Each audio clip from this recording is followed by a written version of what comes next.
Ayyoya kam jirtu daawwattoota keenya kabajamoo kun kaayyoo multiimiidiyaa kan isiniif dhiyaatu tamsaasa keenya kallattii guyyaa har'aati. Tamsaasa keenya kallattii guyyaa har'aatti immoo qophii addaa tokko qabannee isiniif dhiyaanneerra. Qophii addaa kana wajjin kan turarraa guddataa ta'e ogeessi keenya teeknikaa istiidiyoo irraa Nuree Sabaan wajjin jira. Haga xumura sagantaa keenyaatti wajjin turaan immoo affeerraa keenya.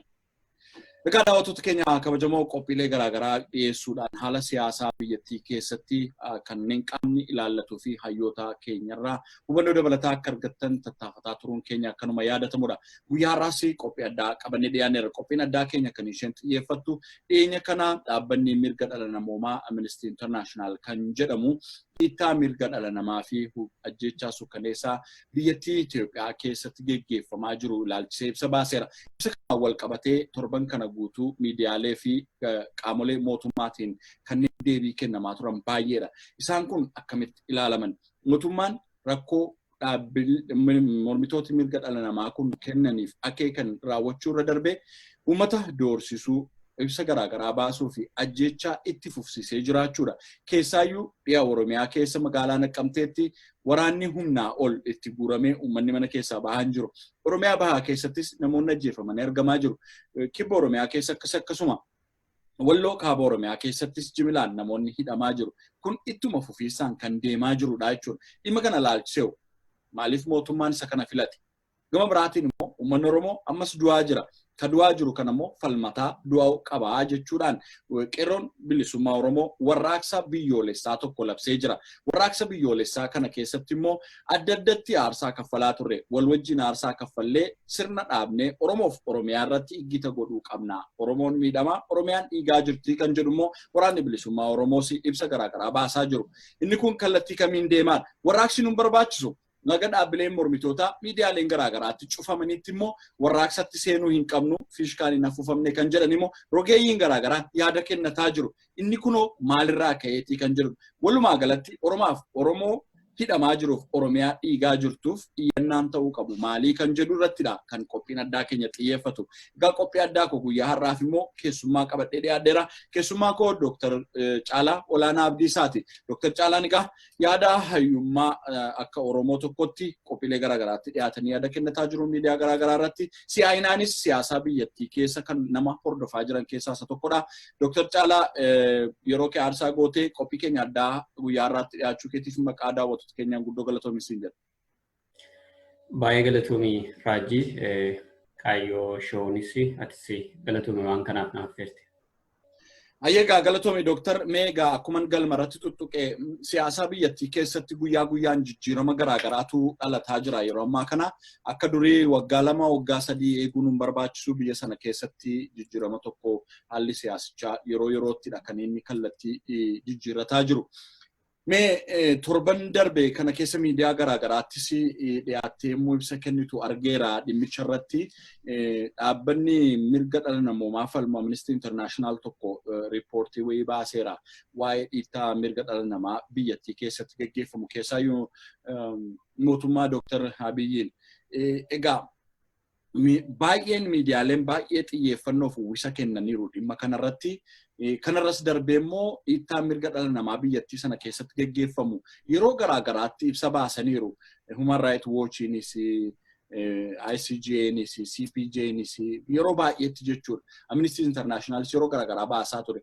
Inni kun xiqqoo amma tokko haa xiqqaatu malee skooppiinsaa haalli biyyattiif mootummaan sun keessa jiru ifatti waan mul'achiisee fi mootummaan rifateetu torban kana keessa ibsa baasaa jira. Kan caalu ajjechaas hidhaas itti fufsiisee jira jechuudha. Isa kanarratti bal'inaan mari'anna. Garuu akkuma galmaaf nu ta'utti mee gabaasaa kanarraa ka'ee reflection yookiin akkamitti mootummaan act godhee warri immoo mormitootaas maal godhanii uummanni akkamitti hubate kan jedhu mee qabiyyee sanarraa kaan. Baay'ee galatoom Raaj. Gochaan mootummaan sun biyya sana keessatti waggaa 2 kana keessatti raawwate walumaa gala wanta riippoortii Amnestyidhaan ibsamu yookaan sanaan xumuramu. Akkuma jedhamu tip of iceberg akkuma jedhamu sana waan mataarraa waa xiqqoo qonxoreetuma waan galaanarraati fallaanaan fuudhuudha. Garuu kun immoo addunyaa waliin ga'e. Maalidha kan nuni ilaaluu qabnu yeroo baay'ee nuti kallattii adda addaadhaan namoota waliin dubbanna bakka jirrutti. Atis ni quunnamtaa, nan quunnamaa, gaazexeessitoota quunnamnaa, namoota paarlaamaa keessa jiran quunnamnaa. Namni biyya alaa jiru kun hunduu hin taa'u. Garuu yeroo hunda viidiyoolee yeroo ati itti laattu ilaalaniituma credibility isaa yookaan amanamummaa isaa shakku. Dhaabbattoota akka kanaa amanamoo ta'an addunyaa irratti mirga dhala namaaf dubbatan nama 1,000 du'e ati dhiyeessuu keerra isaan nama 1 du'e gaafa isaan gabaasan addunyaan hin fudhata. Wanti kun mootummaa kanaaf dhugaadha, du'a guddaadha, haamlee guddaa isa cabseera. Gara nama 39 akkas yeroo gabaasu wanti kun du'a nama 39 jechuun waan guddaadha jechuudha. Gaazexaan biyya hedduu afaan biyya hedduudhaan gabaafame. Takkicha kun Ingiliffaan ba'e suni iddoo hedduutti hiikame jechuudha. Mootummootni addunyaa har'a mootummaa sanaanii eenyu akka inni ta'e xumuree lafa kaa'eera. Kanumaa durallee tarii ni jijjiiramaa, tarii ce'umsa keessa waan galee fi tarii waa sirreessuu rakkateeti, tarii haaraa aangootti waan dhufee fi tarii humna kana duraatu isa falmaa jira, tarii wanti gabaafamu kun haqa ta'uu dhiisuu mala kan jedhu qabu turan. Amma garuu walumaa galatti mootummaan kun mootummaa yaraa fi mootummaa isa darbe sanaa olitti amma inumaallee kana duras qarqara isaa dubbataa turan. Mootummaan Maayinamaar ishee duguggaa sanyiidhaan himatamaa jirtu wajjin amma wal bukkee kaa'anii xumuraniiru jechuudha. Wanti namicha kanaaf hafe mootummaa kanaaf hafe yoo jiraate ragaalee hafaniif ajjeechaalee hafaniif duguggaa sanyiilee hafan sana ittuu carraan dhaabbattoota mirga dhala namaaf heeyyamamee seenanii qoratanii qulqulleessan argamnaan namni kun walumaa gala duguggaa sanyiidhaan nama mana murtii addunyaa dhaabbachuudhaaf uumaa tokkollee isa hafe miti jechuudha. Kanaaf naasuun amma isaanirra jiru kuni naasuu salphaa miti. Inumaayyuu uummanni hin hubanne, inumaayyuu haga eegamu hin birranne isaan. Maaliif wanti amma deemaa yeroo addunyaa keessa deemaa jiru akka nuun salphisnee ilaallu miti jechuudha. Mootummaan kun guutummaa guutuutti kiriminaal jechuudha. Yakkamaa ta'uunsa ifa ba'eera jechuudha. Waan guddaatu ta'e jechuun barbaada. Galatoomii Dr. Caalamee mootummaan TPLF armaan dura yeroo akkasii gabaasaan dhiittaa mirga dhala namaa itti dhiyaatu yeroo baay'ee sossobuu filata. Daandii garaagaraan excuse yookiin sababaa dhiyeessuu filata. Mootummaan Koloneel Abiyyi garuu namoota doorsisuu, ibsa baasee doorsisuu irrattidha kan inni xiyyeeffate. Isa kan akkamitti ilaalta? Kanuma wajjin wal qabatee immoo oobdiin siyaasaa biyyattii Oromiyaa ta'aa jirti. Dhiittaa mirga dhala namaa kana riipoortii keessa yoo ilaalame parsantiin 95 naannoo Oromiyaadha, kanneen kara biraa miti. Warreen naannoo biraa jedhamanis naannoo Amaaraa bira yoo deemne warra nan Amaaraas jedhaman warra lammiilee Amaaraa hin taanedha, dhaloota Amaaraa kan hin taane jechuudha. Kan kibbaa baay'een isaan tuqamne, kan Ogaaden keessatti raawwatamaa turis baay'een isaan tuqamne. Kan paartiin Biltsiginnaa Tigraay keessatti hiriira baasuu ta'uu karaa garaagaraa uumuus hin tuqamne, ajjechaan dhiyoo kanaas hin tuqamne, waa'ee riipoortichaa yoo ilaallu guutuus ta'uu baatu jechuu barbaadeetani. Oobdiin siyaasaa biyyattii Oromiyaadha.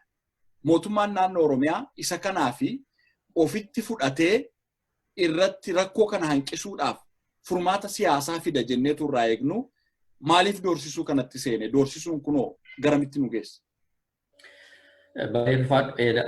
Asirratti waan anu hubadhe tokkoffaa naasuun dhalate kun maali yoo jette mootummaan kun akkaataa inni itti taayitaatti dhufe yoo yaadattu ta'e Kaffayaalofaa miila cite TPLF jedhameetu ittiin kana fuudheetu TPLF kunoo kana godheetu nama mana hidhaa keessa naannessee adii agarsiisaa ture. Nama Kaffayaalofaa sharaatanitti waamee adii waamee falmitoota mirga dhala namaa waamee kunoo kana godhaniidha isaan sanaan hammeessee jechuudha. Duukaama miila kutaa ture taayitaa kanatti ba'eedha jechuudha. Har'a waggaa 2 yeroo guunne gidduutti bilbilatu iyye jedheetu nama ajjeesisaa jira jechuudha namichi galee. So kuni TPLFitti alkuma tokko waan waliin beekne jechuudha, waan waliin agarre dhalate jechuudha. Inumaayyuu nama warra kana waame kunoo jedhee jara sana ragaa godhatee ittiin taayitaatti dhufetu jechuudha. Dabalataan hanisa naasisee dheekkamsiisu yoo jiraate kan caalu ragaan hin baane tokko. Kabiraan immoo kan caalu yakka jabaa hojjechuuf mootummaa qophaa'aa jirudha. Kun hundi egaa gidduutti wanti kun ba'uun akka danqaa guddaatti hidhatti dhufeera jechuudha. Isa kanaaf immoo sodaachisuun ammallee falaga biraa hin qabu. Namichi kun yookaan mootummaan kun dudduuba deebi'ee baay'ee gara dimokiraasiitti carraa dhufu tokkoyyuu hin qabu. Gara karaa sirriitti deebi'uu fi haganni deemee fi kaayyoon inni qabatee jiru tasumaa gara dudduubaa isa deebisuu hin danda'u. Yookaan achumaan badu yookaan balleessee badu. Kanuma falanni qabu. Kanaafi kallattiin namni itti jiru kun waama expected yookaan eegamudha irraati jechuudha. Kabiraan kanatti ilaaluudhaa qabdu akkaataa inni itti amma ibsaa jiru kanarratti annati jette oobdiin siyaasaa Oromiyaadha. Bara Abiyyi kanatti oobdiin siyaasaa durii mootummaan naannoo qoba qobaasaatti ibsa sin baasu mootummoota addunyaa duukaas falmii keessa hin galu gaheen kan mootummaa naannoo hin turre. Mootummaa biyyi sun mootummaa federaalaan bultudha. Amma garuu guutummaa guututti wanta raawwatuu fi kan dubbatus kan falmus kan maal jedhus mootummaa naannoo Oromiyaadha jechuudha. Kun egaa maal agarsiisa? Mootummaan naannoo Kabiraay siigalee amma fakkeenyaaf biyyattiin akka guutummaatti akka biyyaatti bulaa jirti jechuus hin dandeessu. Mootummaan naannoo Amaaraay kan isaa dhiisee amma dhufee innis Oromiyaa bulchaa jira jechuudha. Mootummaan Tigree kan isaa bulchaa jira jechuudha. So mootummaan warra kibbaaf kanneen biroo immoo silumaayyuu humna qabanii rukutee ukkaamsee jira jechuudha. Haga ta'e humni kan jirtu Oromiyaarra waan taateef Amaarris, Oppidiyoonis, Abiyyis walumaan kan isaan bulchaa jiran, kan isaan irratti falmaa jiran miidiyaalee warra Amaaraa laalati. Wanta Amaara keessaati amnistiin gabaasee dubbatanii hin jiran. Nageessoo odoo dubbee faadha dhiyeessu. Maaliif kan Oromiyaa gabaasanii jedhu siigalee? Amma walumaa galatti hunduu hiratee kan inni wal gargaaree ukkaamsees ajjeesees odeeffannoo isaas dhugaan Oromoos akka dhugatu godhee kan inni bulchaa jiru namni hundumtuu kan inni irratti wal ga'ee jiru Oromiyaadha jechuudha. Kan abbaa hin qabnes Oromiyaadha jechuudha. Kanaafi haalli amma deemaa jiru akka kanatti ni hubadha jechuudha. Dirreen sun gabaabumatti Oromiyaadha. Gaarii daawwattoota keenya kabajamoo qophii keenya addaa guyyaa har'aatti gabaasaa mirga dhala namaa falmu Amnesty International wajjin wal qabatee biyyattii keessatti ajjeechaa hidhaa fi doorsisni karaa mootummaan gaggeeffamaa jiru garamitti nu geessaa fi warraaqsi biyyattii keessatti waamame kun immoo kallattii kamiin deemuu qaba maaliifis mormamaa jira garamittis deeggaramaa jira egereen Oromoof Oromiyaa maali kan jedhu irratti Dr. Caalaa Abdiisaa wajjin marii nu qabnu mariin keenyatti fu'ammas nu wajjin tura. Oromiyaan obdii siyaasaa taateetti dhugaadha. Kan hundumtuu kan isaa qabatee Oromiyaa keessatti okkarris kan geggeeffamaa jiru. Mee mootummaan naannoo Oromiyaa immoo dhimma kana murtii siyaasaa kennee Oromiyaan nagaa waaraa akka argattu gattaa'ee mormitootaaf fedhii uummanni qabu uummanni maal barbaada kan jedhu gaafatee rakkoo faluurraa ajjeesuu filataa jira. Ajjechaa sukkaneessaa gidduu kana Oromiyaa lixaa Oromiyaa bahaa keessatti godhame miidiyaarraan argita. Ammas Oromiyaa keessatti namni du'eetu ajjeefameetu gatamaa jira namni du'aatuma lafarraa argaa jira. Magaalaa Naqqamtee keessa lafatti hojjetaa turte odeessa gahaa qabdaa. Saree fi waraana malee namni magaalaa keessa deemu hin jiru. Jiraataan tokko akkas jedhanii bilbilaan naaf himan. Arras manatti doorsifamaa jira uummanni jechuudha. Gama biraatiin immoo rakkoo ofiisaa uume kana gara biraatti haquudhaa fi akkuma bara durii wayyaaneen fiilmii arbaa guuguu beddennoo jettee dhiyeessaa turte godaannisa jechuudhaan akkuma TPLF irrattis immoo godaannisa jedhee dookumentaarii hojjetaa ture kan hojjetaa jira mootummaan. Inni kun akkamitti ilaalaman? Baay'ee galatoome. Ilaa amma ani mootummaan kun furmaata siyaasaa kennaa isa jedhu kana marii mattutu dhiyaatu baatee natti tola. Maaliif sitti fakkaata? Uummanni Oromoo tasa kana gurra kennee dhaggeeffachuu hin qabu. Mootummaan kun raawwateera. Tasa gaaffiin Oromoo fi abjuun mootummaa kanaa akkaan walii faallaadha. Wanti walii faallaa yoomuu araaramuu hin danda'u. Yookaan gaaffii Oromootti dhabamuu qaba yookaan mootummaa kanatti dhabamuu qaba. Kun immoo deebii siyaasaa argachuu hin danda'u. Egalee kun mariidhaan hiikamuu hin danda'u. Annan dhabamaa kottu teenyee mari'annaa namni siin jedhu hin jiru. Si dhabamsiisuudha dirqamni jiru. Jiraachuu qaba waan ta'eef. Kanaaf Oromoon kamillee yeroo ammaa kanatti mootummaan kun taa'ee mari'atee akkas godhee hiika fida kan jedhu gurra kennee tasa eeguu hin qabu. Kun raawwateera maaliif carraa kenneera Oromoon. Carraan nagaa jira jaallates haa ta'u jibbee dogoggoreeyyuu haa ta'u Tigalee carraa nagaan dhufaan jiru kana Oromoon kenneera. An akka kootti silumaa kennamuu qabu ture. Inni dogoggora. Maaliif silumaati ati abjuu walii, kaayyoo walii, deemsa walii, galma walii beekuu danda'uu qabda. Waan wal fakkaatu wal araarsuu danda'a. Waan wal hubatutu wal araarsuu danda'a. Kanaatiif isa kana durumaa dogoggora. Haa ta'ullee dogoggoruma sana immoo carraa kenneera yoo jedhee sammuu masaatiif illee of ceepha'uu nan barbaachisu yoo jedhate Oromoon xumurateera Oromoon. Kana dudduuba deebi'anii dhaggeeffachuun Oromoo irraa hin eegamu jechuudha. Karaa biraadhaan haala nageenya biyya sana keessa jiru agarte inni baay'ee akkaan nama jibbisiisa jechuudha. Unumti illee daddaballee sana dubbachuun qaanii nuuf ta'ee jira jechuudha. Haamlee dhumaafuu kaleessa immoo dheengadda amma Hararirraati Direedawaa konkolaataa hojjechiifachuu dhaqeedha. Du'eetu guyyaa lama booda reeffisaa argama. Naqqamtetti hospitaala keessa galaniitu hakiimitti qawwee qabaniitudha reebaniitu lafaayyuu akka namni hin kaasne jedhaniitu ogeessota fayyaa hospitaala guutuu reebaa turanii. Tigalee hojiin cufamee akka kanatti jechuudha. Amma kan hafee jiru manatti dhaqanii nama baratee Dr. Caalaati amma meedikaal daayirektarii turte hospitaala Naqqamteetti mee argeen ture dooktarootas dhukkubsattootas warra yaalan garbiraasi hospitaala keessa seenanii jechuudha. Mee akka ogummaa tokkotti mootummaan biyya tokko bulchu jechuudha. Sekondii doktoroonni kun lubbuu namaa yaalaa jiranitti jilbeeffatanii qawween itti qabamee sa'a murtaa'ee fi hojiirraa uguramaniiti kan turan. Lubbuun kana gidduutti hin badu dhuguma hammina mootummaa kanaa mee akkamitti ilaaltame ogummaa kee wajjin wal qabate jechuudha.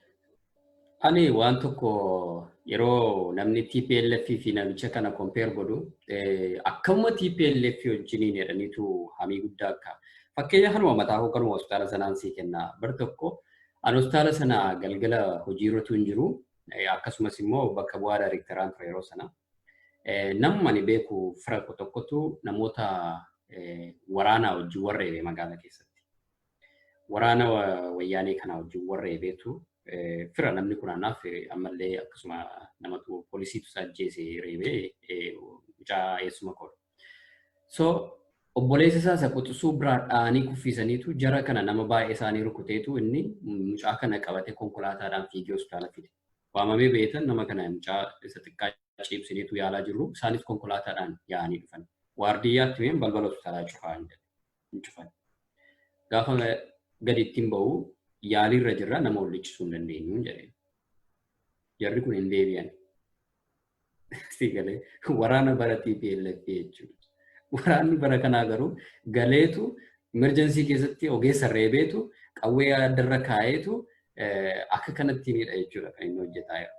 Kana dhagaa garaagarummaan jiru sigalee bara sanas diktaatara ture inni lanaa garuu ajaa'iba jechuudha. Garuu isa kana yoo dubbatte illee akka waan addaa tokkotti kan achi odeessantu jira TPLF jajanii TPLF deeggaran sigalee baay'ee ulfaata kana kaasuu dhumti akka ni ilaalutti.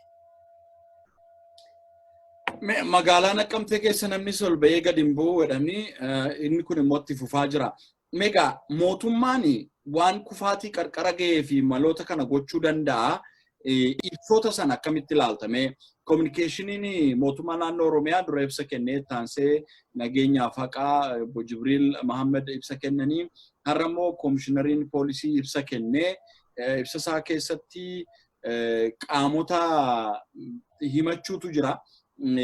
Baay'ee kan namaaf ifan taane tokko egaa nuni ogeeyyii afaanii miti shanee abaa'oo ka jedhamu jedhu manaa baannatti fakkaataani waan shanee abaa'oo jedhu sin argine sin dhageenyes akkasitti namatti maxxansaa deemuu tokkotu jira raawwii mataa isaanii kana qofaa miti doorsisu yoo akkasin goone akkas goona yoo akkasin goone akkas goonaa jedha ibsoota kana mee duuchumatti akkamitti ilaalta. Dhaggeeffadheen ture ani dhugaa dubbachuudhaaf they are too late baay'ee turaniin jedha. Documentariin obviously waan isaan qaban optionii isaanii yookaan furmaata isaanii isa dhumaadha jedhaniitu yaadu. Kana yeroo hunda sigalee amma namni hundi waan nuffee fi yaadda'an maaltu nu dhaga'aa wayii tokko fukkaamsanii taa'aa turani malee har'atu hin taane gaafa adda bilisummaan Oromoo galee kaasan isaan sigalee dokumentarii hojjechuun akkuma isaaniif amma akka dandeettii guddaatti akka siyaasa jabaatti waan isaan ilaalan jechuudha. Garuu amma kana booda isaan waan tokko si himan.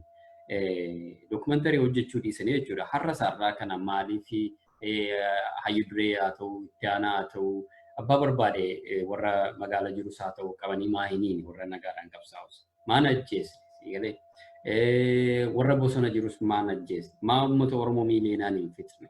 Har'a kana booda isaan galee wanti tokko sadarkaa isaan irra jiran kun dokumentari dhiisanii utuu nama qalanii viidiyoo waraabanii kunoo shanee isa bosonaa qalaa jira yookaan isa magaalaa qalaa jira ha barbaadan jechuu danda'u galee kun waanuma isaanirraa eegamu. Hannama ajaa'ibu garuu uummanni bareeffite namni tokko isaan dhaga'utti hin jiru. Addunyaan illee bareeffite namni tokko isaan dhaga'utti hin jiru. Asuma illee ammati bakka jirtutti namoota quunnamtutu jira ta'a galee waan baay'eedha. Baranii fixaniiru. Mootummootni bakkee jijjiiran kunillee baranii fixaniiru. Akka inni waan kana waan gadi bu'aa keessa galaa jiru. Akka inni waan hiika hin qabne hojjetaa jiru. Galee kanaaf dokumantarii isaan irratti illee namoota sana ilaala akkaataa isaan itti dubbatan. Namichumti ibsa kennullee akka inni itti haasa'uudhaan. Hin beeksisa galee wanti ati qaana'aa keessi ceephaa odeessitu wanti gadi bu'aan isaanirraa kanumatti eegamas immoo namooti kun kanaa olitti waa tokkorraa eegamu. Gaariidha mee lafarratti immoo namni uummanni maal jedha gooftaan keenya uummata keenya jedhaniiru gaa uummanni warri mormitootaas mootummichi uummataaf qabsaa yoo ta'e yaadii uummataa keessummaa qaba gaa nu akka gaazexeessaatti uummata gaafanna uummanni kan inni jedhu waan biraadha raayyaa ittisa biyyaa hidhattoota mootummaatti nu ajjeesaa jira jedha nu hidhaa jira jedha kan isaan himatan waa biraati. Mee gaa ibsa mootummaarraa haa baanu. Gama biraatiin kan xiyyeeffannoo guddaatti kennamee miidiyaan illee uwwisa argatan tokko jiraate dhaabbileen mormitootaa ibsa baasanii turan. Akka lama sadiitti ilaalama ibsi kun gariin homaayyuu dhaman qabuu ka jedhudha. Kaan immoo akka ofii keessa jiranitti ammuma kana jechuun isaaniiyyuu waan guddaadha jedhanii kan kaasan jiru isa kaampii Oromoo keessa jiru jechuudha. Kaampiin gara biraa keessa jiru immoo warreen Itoophiyaa durii ijaaruu barbaadanis warri Itoophiyaa keessatti gaaffii deeffanna jedhanii ilaala warri kaan immoo afaan leeleen maragatanii Romaayyuu hin jenne jechuudha. Mee iddoo kana lamaan akkamitti ilaalta? Ibsa kana akkamitti ilaalta? Duuba filannoo ta'uu mootummichaa dhabuu itti dhufna. Mee ibsa isaan kennan kana akkamitti ilaalta? Mormitoonni warri kaan kaampii Oromoo ala jiran immoo maaf callisan? Ani mormitoota kaampii Oromoon alaasatti jettee kan irraa si kaasuu fi isaan silumattuu maal akka jedhan barbaada. Isaan mormitoota miti, isaan mootummaadha. Isaan hojiitti jiru, kan isaanii hojii jabaa wanta ammaatti hojjetamu hundi kan isaaniidha. Kanaaf kan isaanii dhiisuudha. Wanta namatti tolu isaan namatti tolu yakkatti illee gaafatamutti hin jiran yakkichallee isaan ittiin gaafataman boora. Garuu hojii isaantu hojjetataa jira. Akka isaanii successful yookaan galma ga'eef hin jiru. Tolatti taa'ee namni bilisaan waan barbaadu hunda hojjechuu danda'e akka isaanii hin jiru jechuudha. Kanaafuu isaan nu bushaayiraa jechuudha kolonneera. Isaantu nu bushaayiraa. Kun maal gaaffii hin qabu.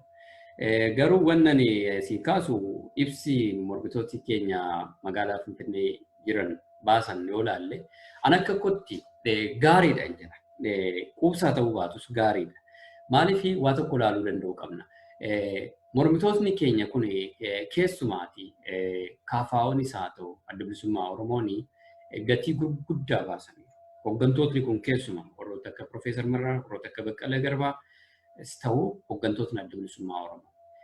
Haa ta'u gaa siigalee amma gaafa teenyee ilaallu jarri kun maal kaffalaa yeroo qabsoo kana keessatti inni gatii guddaa kaffalaa yeroo akka kooti. Maaliif dogoggoroota addunyaan nurratti shiree oppiidiyoon nurratti shirtee aktiivistoonni nurratti shiranii dogoggora hamaa Oromoon keessa bu'e boollanni keessa bu'e kanaaf saakrifaayisii yookaan hoolaa aarsaa ta'an jirra.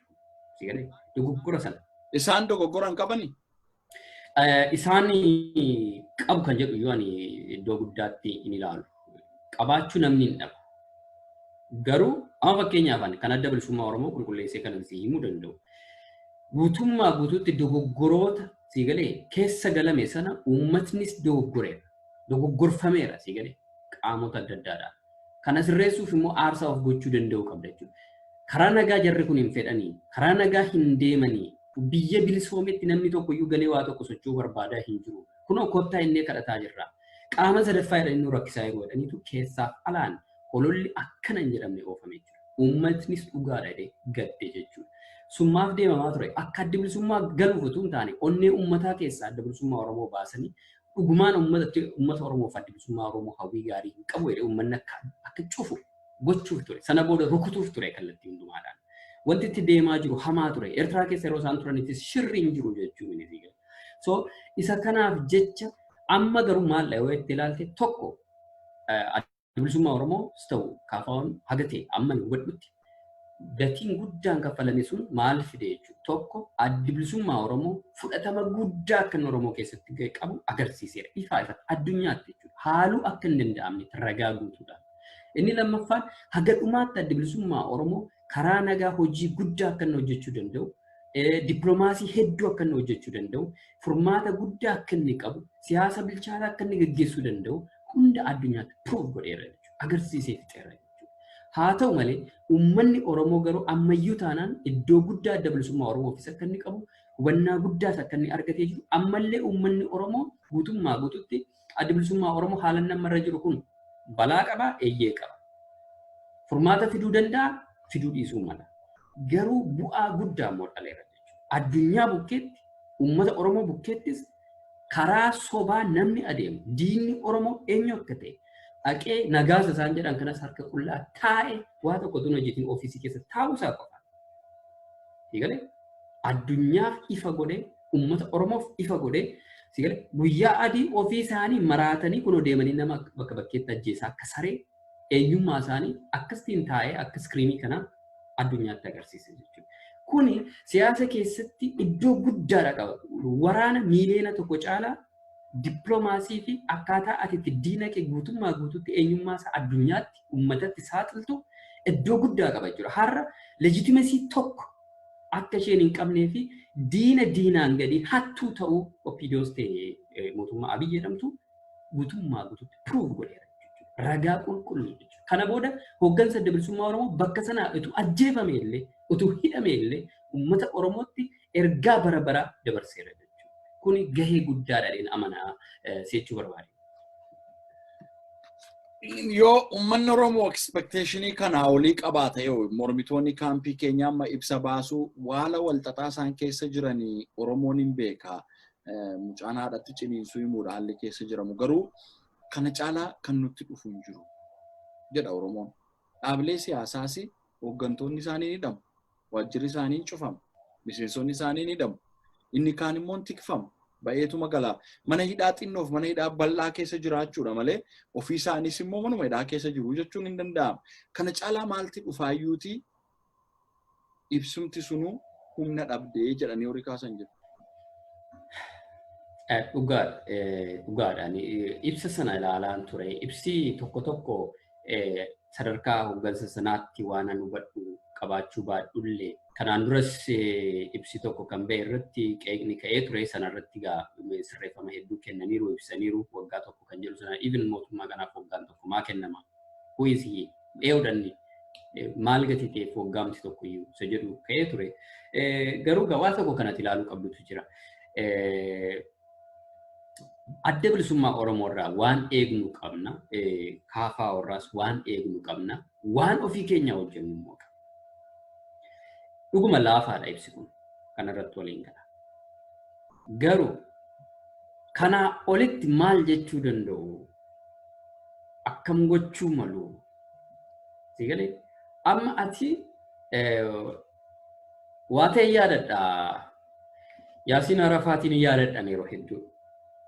Sirna siyaasaa Palestiin keessa. Palestiin dhabamsiisuudhaaf wanta godhame sana hunda shira addunyaan irratti wal ga'ee xaxe hunda beeku. Sana keessatti Yaasiin Arafaatiin taankiin kiiloomeetira 12 irraa fagaateetu taankiin Israa'el marsee ni dhaabbata. Garuu harka qullaa dhaabbata. Sigalee. So namni sun kara nagaa waan nagaa dubbata. Yeroo isaan nagaaf mari'annadhaan hin waamaman naqa tole hin ta'a mari'ata. Garuu wanta isaaniif hin taane murtoo kan fudhatu uummata Palestiinii fi humna kabraadha jechuudha. Sigalee. Takka ati of jiraachisuu danda'uu qabda malee dirqama namni tokko yookaan hooggansi tokko iddoo tokko taa'ee iddoo xaxamaa keessa taa'ee hidhamee jiru tokko guutummaa guututti waan hunda sii himuu hin danda'u. Na hubattee taree kana caalaas waan godhuu danda'an kanumadha jechuudha. An akkasitti hubadha. Ilaa sii galee gaheen uummataa jira, gaheen qeerroo jira, gaheen isa kaanii jira, gaheen diyaaspooraas jira sii galee. Isa kana gaati isaan sun waan nagaa fi sarara nagaa irratti qofaan isaan hirmaachuu danda'a. Karuma nagaatiinuu sentiraal tendensiin jiru garas jira kan jedhurraa ka'een. Egaa abbaa dhimmaa yoo arganne muddinee gaafannaa Dr. Caalaa yaaduma hayyummaan si gaafadhee akka Oromoo tokkotti wanta ni taate gama keetiin akka eegtee nan fudhaa akka kotti. Mee amma immoo gara filannoo Oromoof Oromiyaan itti duuftutti haa deemnu. Oromoon hidhamaa jira, Oromiyaan dhiigaa jirti. Akkuma jenne dirree oobdii siyaasaa taateetti. Dur jijjiiramichaatu nu ceesisaa jedhamee waan jedhamee hin beekne waan ta'eef Oromoon xiqqoo gabbadee abdiin eeggate. Achii filannootiin geggeessina mootummaa kana jedhame filannoon isin hafe. Filannoon erga hafe booda immoo biyyattii keessatti constitutional crisis fi political crisis ishee mudate waan ta'eef hiika siyaasaa barbaaddi mootummichi gattaa'ee hiika siyaasaa dhaleessaa jedhee abdiin eege inni sin jiru itti dhaadatame du'aa jira. Filannoon biyyattii haa dhufu akka lammaffaatti filannoo roon jedhu oopshinii jechuu kiyyadha. Filannoo filamu biyya sanaa maqaaf jiru miti. Oromiyaatu dura fayyuu qaba kan dhiigaa kan hidhamaa jirus kan dhiigaa kan iyyaa jirtus Oromiyaadha. So kanaafuu mee maaltu faladha Oromoof Oromiyaaf? Baay'ee galatoomii asirratti laagaa amma wanta ni lafa kaa'utu jira. Uummanni Oromoo waan tokko hubachuu danda'u qaba. Of jiraachisuun gahee isaadha. Uummanni Oromoo du'aaf jireenya gidduu jira. Dhabamuuf hafuu gidduu jira. Waa tokko wanti hafee hin jiru. Kana booda uummata Oromootti ati lakkii filannootu dhufaa. Lakkii filannoon mootanii biyya bulchitu. Lakkii filannoon mootaniitu biyya keessan dimokiraatessattu nagaa argattu. Kas taatu kan jedhu kun ani bal'inaan sana lallabuu hin barbaadu. Qaamni nagaatti yookaan filannoo eeguuf itti amane karaa isaa deemaa jira. Isa isaaf dhiisama. Garuu akka uummataatti dhalli Oromoo ta'ee dhalate tokko har'aan inni yaaduudhaa qabu of jiraachisuuf maal gochuu qabna? Of hambisuuf maal gochuu qabna? Kanaafi ani taa'anii du'uun kan egaa namatti himuun haganatti barbaachisaa natti fakkaatu. Kana hin daalu kanaaf murtoo fudhachuu danda'u qaba. Murtoo fudhachuu qabamu. Murtoo fudhachuu kan jedhu sanarratti wantoonni uummanni kaasaa jiru akkuma jette Oromummaatu jiraachuuf jiraachuu dhabuu keessa gale amma irra caalaa jiraachuutu hin taane Oromummaa the lasting sense Oromummaa kee Oromummaatu hin jiru amma Oromummaatu du'uuf jiraachuu dhabuu keessa gale. Isa kana deeffachuuf immoo uummanni warraaqsatti deemuu qaba kan jedhu humni jira. Keessaayyuu qeerroon bilisummaa Oromoo waamicha godheera. Waamicha qeerroon godhe kana immoo adda addatti aarsaa kaffalaa turre wal wajjin taane Oromiyaatti iggita goonaa kan jiru waraanni bilisummaa Oromoo deebii kenneera. Inni kun qixatti Oromoon deemuu qabudha.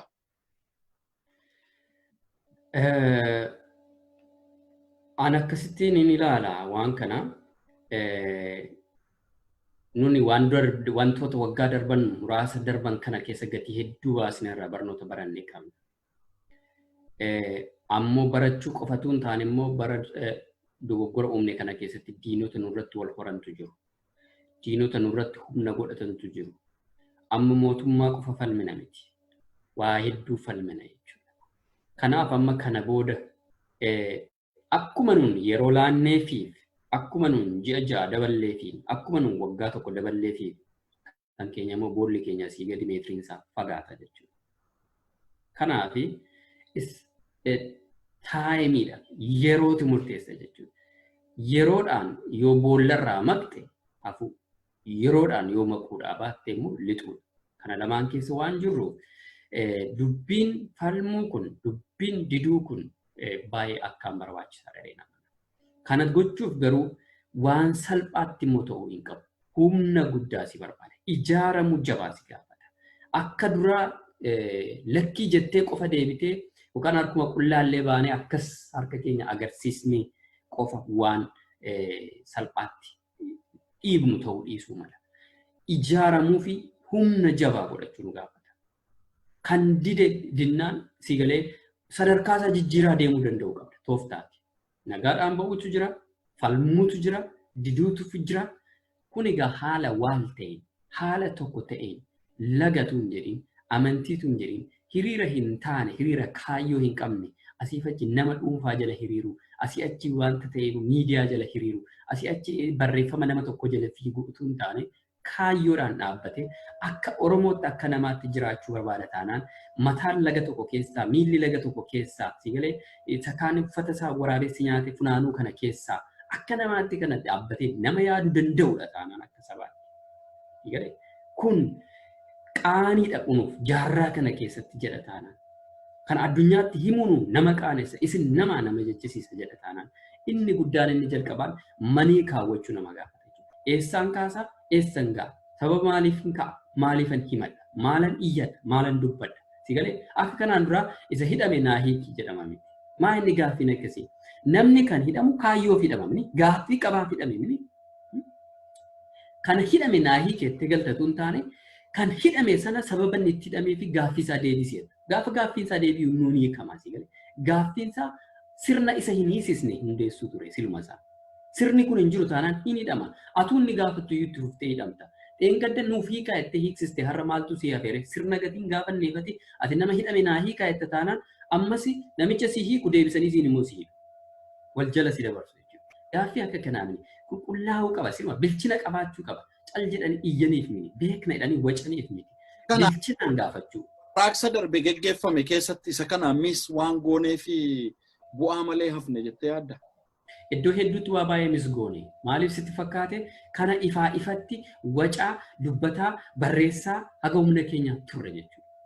Kanaaf immoo ragaan jira. Ani gaafa nama dubbadhu kana cal jedhee dudduuba wanti siistamni tokko waan istiraateejiin tokko feel gatii godheef miti.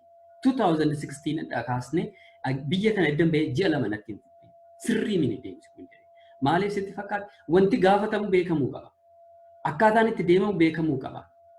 Kaayyoon itti deemtu beekamuu qaba. Namnatu hordoftu beekamuu qaba. Sirni isaa beekamuu qaba.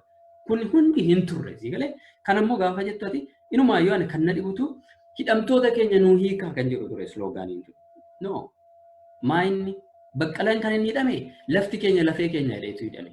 Dugda isaa irratti akkasiin barreeffate tiishartii. Si galee malee ani baqqaleen kabajamuu qaba jedheen.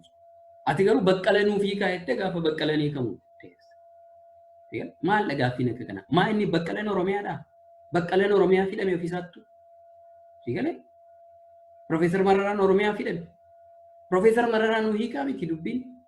Gaaffii Profeesar Mararaan itti hidhame nuu deebisa. Si galee? Gaaffii baqqaleen itti hidhame nuu deebisa. Sirna sanadha kanatti gaafachuu. Sirni kun haa diigamu jechuudha. Sirni kun diigamuu qaba. Diigameeyyuu hiiksistee immoo baqqalaan fa'a maal laga deebi'anii si duukaa dhufanii barcuma kaawwatanii duukaa kaawwatanii taa'u. Ati koo kanatti barbaaddu baqqalaa fa'a iddoo sanatti sirna sana akka isaan siif gaggeessanii. Profeesar Mararaan akka inni sirna sana siif gaggeessu. Adda Bilisummaa Oromoo akka inni sirna sana siif gaggeessu. Sirna siif akka inni ijaaru. Sirna sana akka inni take over siif godhuufidha. Kanaaf inni kuni si galee ammallee jechuudha gaa sanarraa uummanni Oromoo akkaan barachuu inni qabu. Of ijaaruu danda'u ammallee ani kana sii kaasuu fi warraaqsi ka'u kun eessaa ka'aadha eessaa hafaadha Oromiyaan guutuun akka tokkotti dhaabbachuu danda'udha. Gaaffiin keenya gaaffii Wallaggarraa hin qabnu gaaffii Gujiirraa hin qabnu si galee gaaffii Walloorraa hin qabnu nun gaaffii guutummaa Oromiyaarraa dhaqa nun gaaffii amantii hin qabnu si galee gaaffii nama dhuunfaas hin qabnu. Gaaffii nama dhuunfaa borshuumuu yookaan ol baasuu agarree kun waa biyyiin baadhannee baasnee wacamee harki rukutameetti. Kana hubatamee mormiin ta'e falmiin ta'uu barbaachisa. Yeroo laachuun balaadha qaba. Kanaafuu falmachuun harrumadhaa yoona kanaa jechuudha. ani yoo haala namas jedhu kun sirratee jennaan itti seenuun yeroo laachuun barbaachisaa natti hin fakkaatu. Kanaafuu kan mormamuu qabu sirnadhaadha. Egaa daawwattoota keenya kabajamoo mariin geggeessaa jiru qophii keenya addaa guyyaa irratti Dr. Caalaa Abdiisaa wajjin mariin keenyatti fufa ammas wajjin tura. Kan morminu sirnadha kan jetteenaaf kaasaa jirtu. Egaa wanti guddaa waan darbeerraa baranneerraa kan jedhudha kanatti kaaste. Garuu amma qeerroon Oromoo warraaqsa waameera turban kana keessatti akkuma silasii kaasesii adda adda aarsaa kaffalaas ture wal wajjin waamicha qeerroo jalqaba kan simatee karaa garaagaraatiin ibsa jechuun olaanaa waraana bilisummaa Oromoos baaseera. Waamicha keessatti tuttuqaniiru keessumaa qeerroo waamicha isaa keessatti warreen mooraa mootummaa keessa jiran ilmaan Oromoos akka warraaqsa kanarraa qooda fudhatan hundumtuu akka gahee isaa bahuu kan jedhudha kan marsariitii hawaasummaa irratti argaa jiru yeroo ammaa kanatti jechuudha. Haalli kun kanaan itti deemuun immoo kanneen yeroo fincilli diddaa gabrummaa labsamu yeroo qeerroon bilisummaa Oromoo fincila xumura gabrummaa jedhu qeerroo maqaa dha'uu dhowwachuu achi warraaqsa yeroo ka'u immoo gara qeerroo Oromiyaa qeerroo nagaa jechuutiin adda adda baasanii rakkoo garaagaraa uumaa turan. Ammas warraaqsi nun barbaachisu warraaqsa mootummaatu ofirratti labsaa. Mootummaatu ofirratti labsa jechuun immoo mootummaan warreen akka dhaaba adda bilisummaa Oromoo miidiyaa gurguddaa kan akka OMN fa'aa rogeeyyii gurguddoo kan akka Jawaar Mohaammed fa'aa yoo hin tuqamne malee agasitti socho'uu hin qabnu kan jedhu rogeeyyiin barreeffama garaagaraa fuula Facebook irra naanna'u argeera. Aga sanatti eeguu qabna jechuudha. Immoo warraaqsi Oromiyaan iyyaa jirti, Oromiyaan bo'aa jirti, Oromoon iyyaa jira. Warraaqsi bifa ijaarama qabuuni arruma jalqabuu qabaa jetta. Ganneen kaan immoo lakkii hin geenye jedhaa yeroo isa kan akkamitti ol simachiisa. Gaaffii amma haala dubbataa ture irratti fooyyessite jechuudha. Ittu caalchiste jechuudha. Baqqalan nuuf haa hiikamuun gaaffii ta'uu hin qabu tureetuun si jedhaa jiru. Inumaayyuu amma immoo baqqalan amma tuqamutti maa tokko hin dubbatinaa Oromoon haa dhumu. Jedhu jiraan jedhe.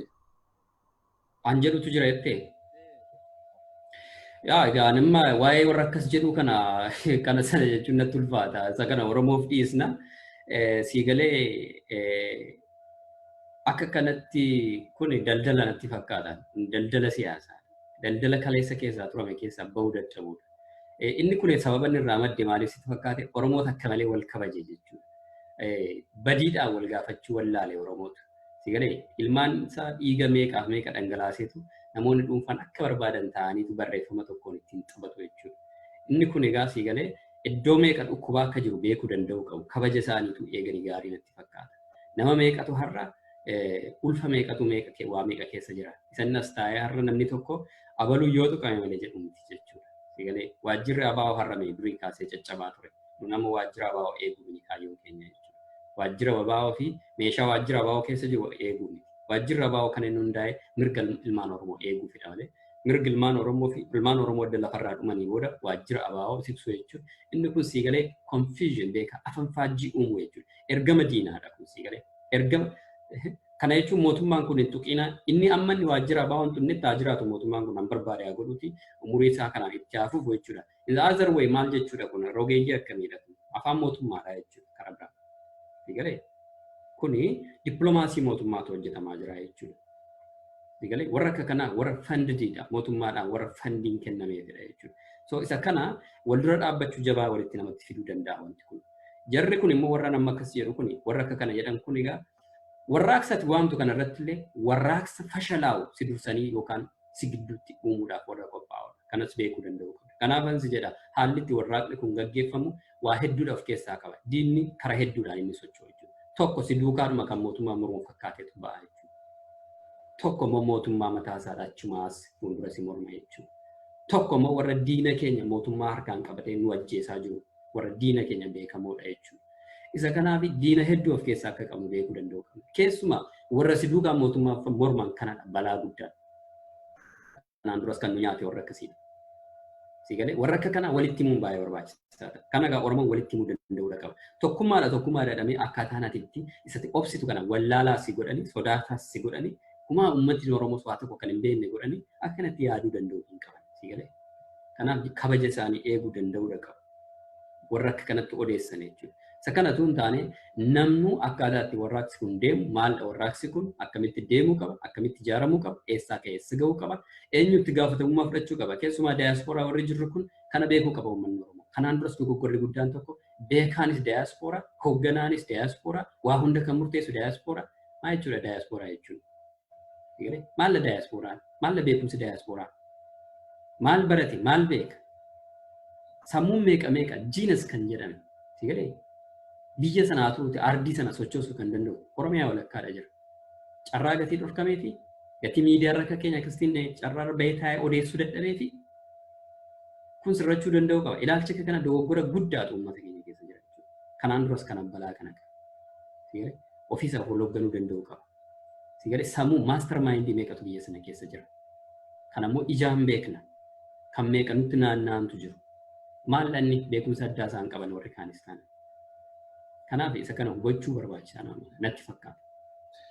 Galatoomii Dr. Caalaa gama biraatiin warri warraaqsi akkuma sila siitu kana yoo ta'e malee hin kaasnu jedhanii akkuma kaasanii warri kaan immoo warraaqsi kun xiqqoo akkuma ammatti jette diyaaspooraatti dabarsanii kennuun harka takkaa abiddaan qabannedha waan ta'eef qeerroonis walima keenya wal geggeessinaa warri kaleessa qeerroo turree har'a qawwee qabannee jirus wal faana taaneetu iggitatti goona Oromiyaatti kan jedhu dhaammataa jiru. Isa kana immoo tariiti bifa haaraa ta'een galmaan ga'uuf yoo kan ka'amu milkaa'u ta'e butachuuf immoo humni qophaa'us jira qilleensarra kan waan hoomaan hojjetiin batattisaa jiru humni baay'een jechuudha. Isa kanu akkamitti ilaalta? Isa kana yoo danda'anii butatanii I wish them good luck. Baay'ee carraa gaarii isaaniif haa ta'uun jedha. Because maaliif kana sitti fakkaata? Nama sammuu qabutti alkuudhaan hin himtu ka'a. Uummata Oromootti meeqa himame mini?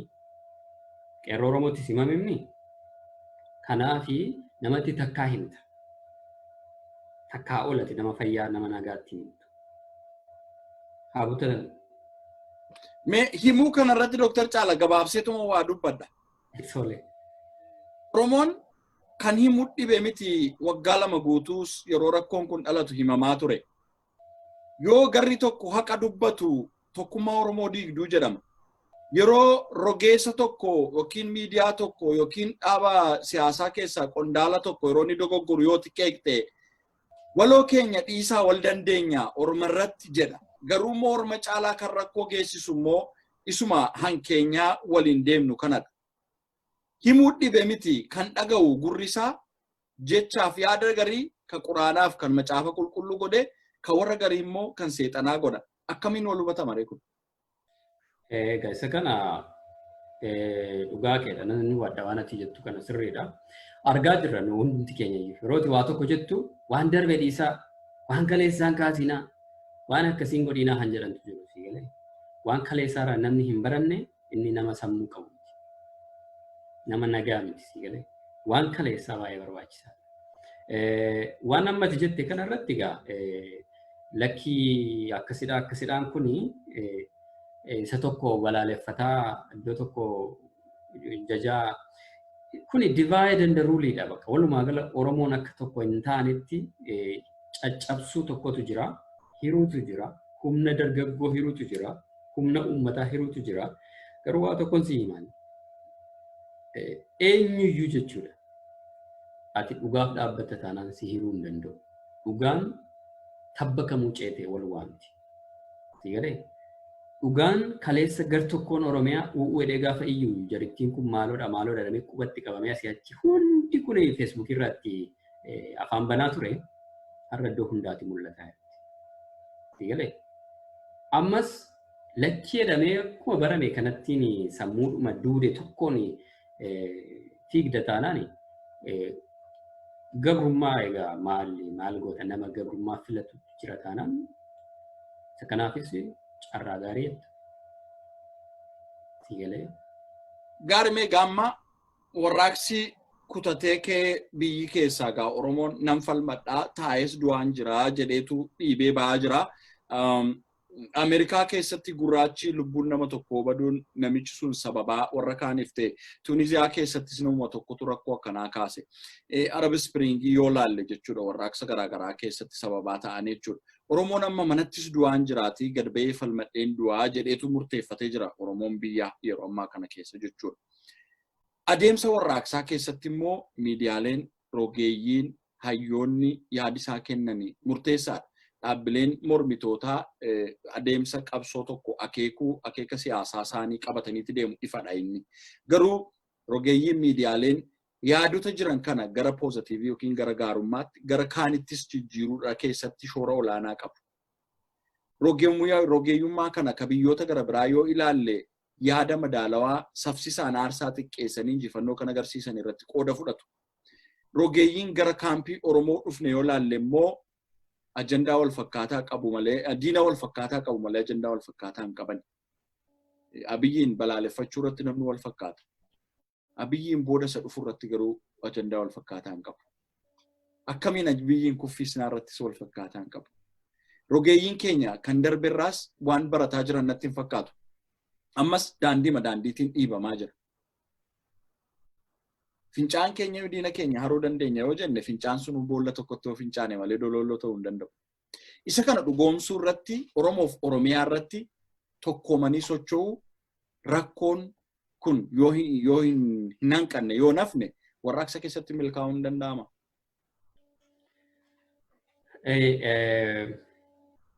Waa lama asirratti akka namatti sii kaasa. Tokko akkuma tu jette rogeeyyiin gatii iddoo guddaa qabu, beektotni iddoo guddaa qaba, miidiyaanis akkuma. Kanaaf inni guddaan ani jedhu nan kadhadhaan sigalee dhiigalmaan Oromoo bakkeetti bineensi nyaataa jiru kanaaf jecha otuu gar tokkotti kallattii tokkoon dhaabbatame baay'ee gaariidha jedha.